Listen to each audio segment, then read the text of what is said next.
Most of us were 19, right? Because Emily, Emma, and Nicole all were 19 when they died, unfortunately. In high school, we had a really tight group of like 7 people. And then by the time we got to sophomore year of college, 3 of those people had died.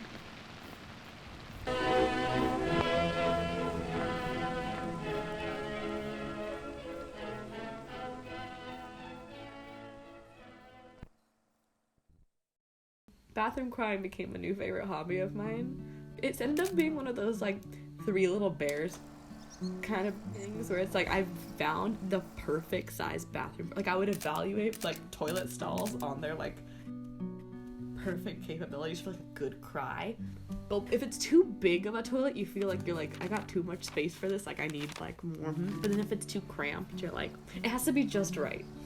Like baby bear's bathroom. Just right.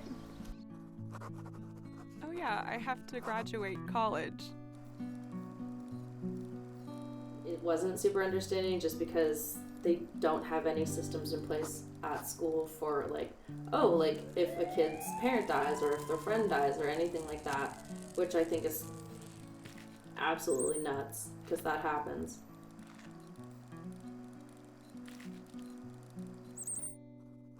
Grief tests every relationship, even the strongest, friendships especially. Basically, again, like the darkness, like the worst space that I'd been in. And I was just surrounded by these people who had completely forgotten and like had no idea. And these people who I thought like, you should be able to tell. Like I can tell when you're sad. Like you should be able to tell like how much I'm struggling right now. That I was like, if they can't see it, then you know what, they don't deserve to know. Like they don't deserve to know, which was not a healthy way to go about it, because then that was a lot more hiding and being like, you know what, fuck you, I don't need you. I don't need you at all. I can be miserable all by myself. Who needs company? Like my immediate friends also like were really good friends with her. In some cases, they understood what I was going through at school, and they were able to give me the kind of space that I wanted. I have friends who didn't, who just like had no idea what to do, which was frustrating. But obviously, like that's not their fault. Over the summer, like it was right before school started, I had to text my roommate saying like, "Hey, 2 of my friends just died. Like I'm not gonna be okay during the year, but that's like, that has to be okay for you guys as well." And obviously they took it really well and were super supportive. When somebody unknowingly asks how your day was, not knowing what you're dealing with.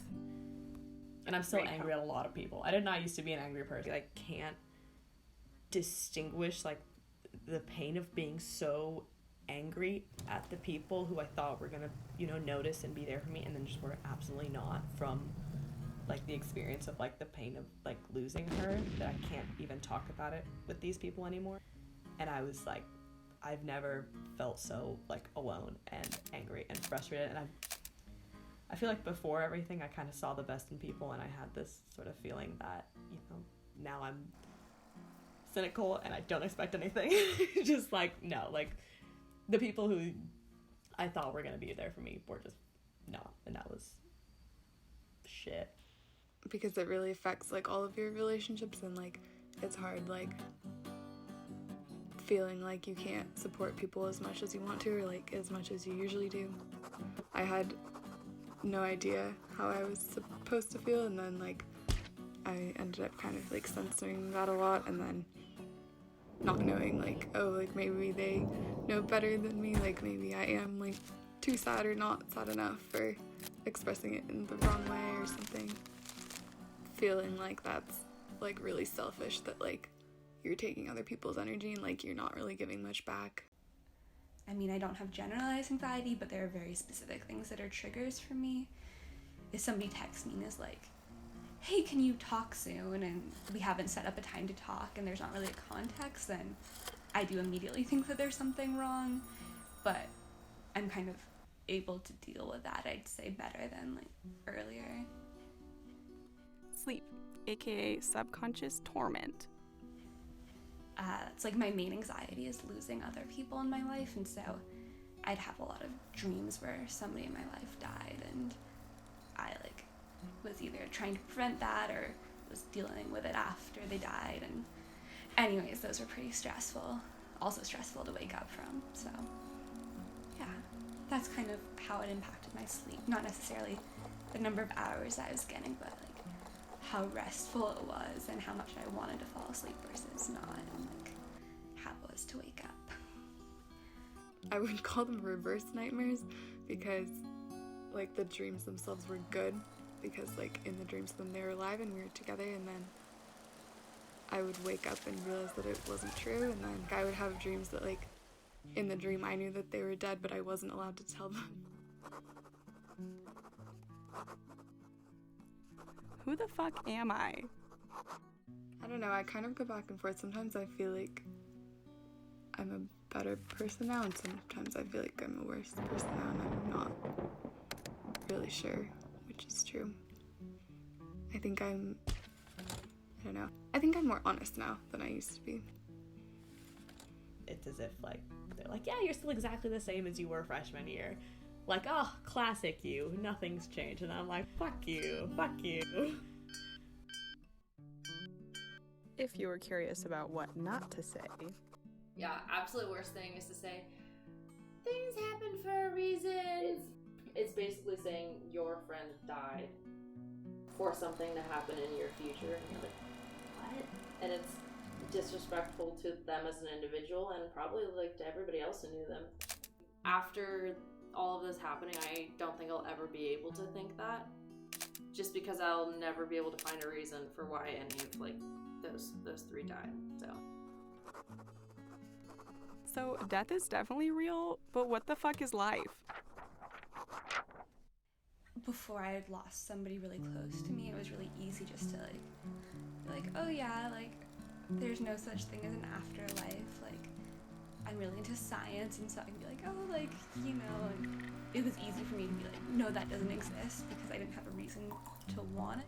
And so for me now, it's just like I still like I have no idea. There's some people who talk about and be like, yeah, you know, she's, you know, he can, you know, the idea of like watching over your shoulder or being there, and like, yes, that would be nice, but there's also this like, I don't know, I feel like I'm being a really shitty person and I wouldn't want her to see that. So there's this like comfort in at least what I believe, and that she's just, you know, not here anymore, and I hate that. But also, like, I need that space. I don't know.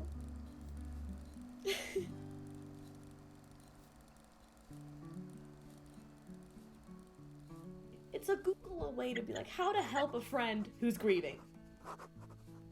Being willing to, like, sit there while somebody talks or vents and not needing to fix it because you can't change that situation, and the person needs to grieve however they need to grieve, but just being willing to accept wherever they are and help them and be with them in that place, like, that's really helpful. Everyone in the world is going through something horrible, and if they're not, or has gone through something horrible, and if they haven't yet, unfortunately it's gonna happen.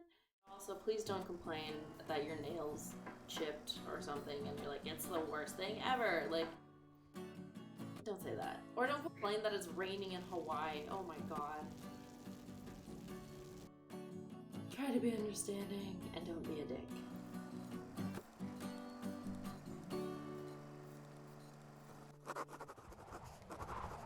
Even 2 years later, it still fucking sucks. It's different, but it'll always be there.